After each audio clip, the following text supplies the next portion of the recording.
এখানে হচ্ছে প্রথমে আমি যে খাবারটাকে সিদ্ধ করলাম, এখানে আছে একটু ভাত, সেই সাথে লাল আলু মিক্স করা এখানে সিদ্ধ।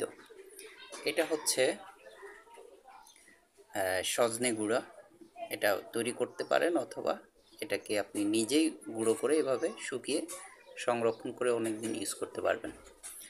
সেই সাথে এটা হচ্ছে, সবাই চিনি এটা, ধানের যে তুষ সেখান থেকে যে কুড়া হয়। আর এটা হচ্ছে, এটা ময়দা, গমের ময়দা এবং গমের ভুসি।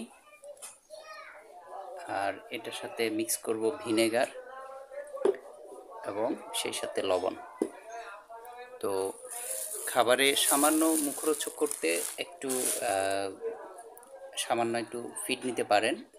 যে সমস্ত মুরগি ফিড খেতে অভ্যস্ত তাদেরকে একটু ফিড দিয়ে আস্তে আস্তে এটার সাথে অভ্যস্ত করতে হবে। সাথে সাথে আপনি ফিড ছাড়ানো এটা খুব মুশকিল, তাই একটু দিয়ে মিক্স করে ওই টেস্টটা একটু ফ্লেভারটা দিতে হবে।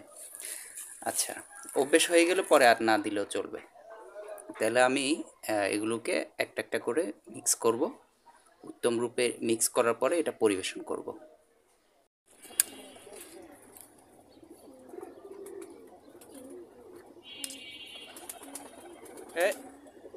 টিনা, এদিকে কোন, এদিকে আসো, এদিকে আসো, এদিকে আসো, এদিকে আসো।